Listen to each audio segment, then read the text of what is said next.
Can probably count on less than two hands the number of other black pilots that I've actually flown with or even met, really. There's just not that many.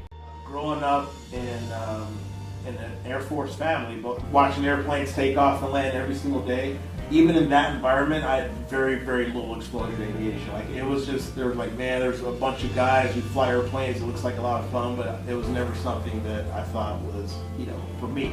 When the airplane in Atlanta, Georgia, getting ready to take off. Right, so 2% of the commercial airline pilots are African American, and 2% of the military pilots, military aviation, is African American.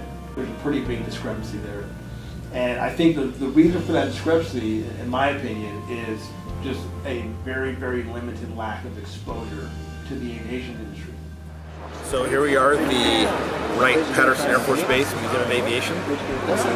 Brought 5 of the students out here to talk about the history of aviation from its inception right here in Ohio, all the way to modern aviation. A little scary when we were going fast on the runway to get a liftoff, and it was really bumpy.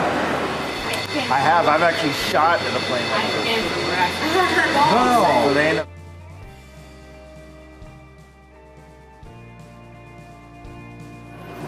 What's up, y'all? My name is Danny, a Red Tail Scholarship recipient. I'm a little familiar with the plane that has the ability to land in water. I know that they used it in the war. I can't tell you that much about it, because like I said, I learned my knowledge from a game. No, bro, I was playing War of Thunder. But I play it on PlayStation all the time, bro. I love it. Right now we're in the museum. As you can see the planes, just seeing what we can do, trying to do more, understand more, like we do at Scholars. When you have 4 of them, you are captain. That's correct. But you only got 3 of them. So That's right. That's right. I first off. You're a coach, pilot. I feel bad, but one day you will become a captain. Well, I can actually be a captain now. What? You can get promoted. So the way it works is it's all based on seniority. So the longer you work for the airline, determines which seat you sit in. But so what happens is it becomes a balance between your work-life relationship and the amount of money you make.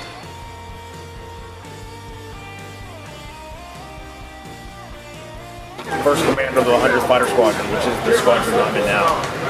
So he passed away about 2 years ago. We actually did a missing man formation at his memorial service over the USS Intrepid in New York. So I've met him several times. I actually have a picture with him. I'll show you guys later. But he was a P-51 pilot in World War II. He was my neighbor, friend of my parents. And I remember when I talked to him about flying, he said, the only thing is, whatever you fly, it better start with an F. Yeah. And there's another.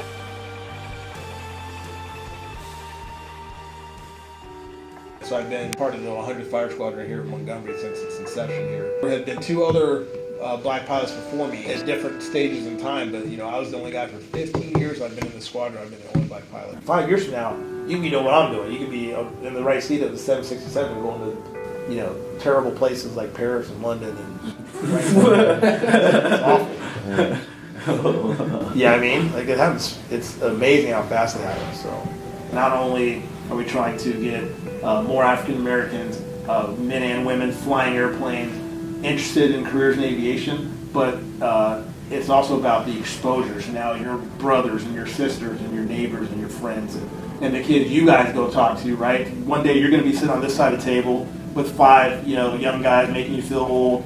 On the other side of the table, you're going to be telling them, why aviation is important to you and what it's done for you. And So, my grandfather's a World War II veteran, and he's a medic, and in the Army Air Corps before it was even the Air Force. And man, when he walked out, and it was my solo cross country, and so he walked out there, and he was kind of looking around. He's super proud to see his grandson flying an airplane, and he's looking around. He's like, well, who else is with you? It's just. We call him Chief. It's just me, Chief. I'm the only one. He thought that was the most amazing thing. That is, that as a grandson, a black pilot flew an airplane by himself into Silicon, Alabama. So he thought it was the most amazing thing ever. So he probably thought he'd never see that in his day. That's why we're here. Hopefully, when I'm an old guy, old gray tail, retired out of this place, and come back, maybe there's 4, 5, 6 of us, you know, and I'll just sit back and smile at what we did. Right. It'd be awesome.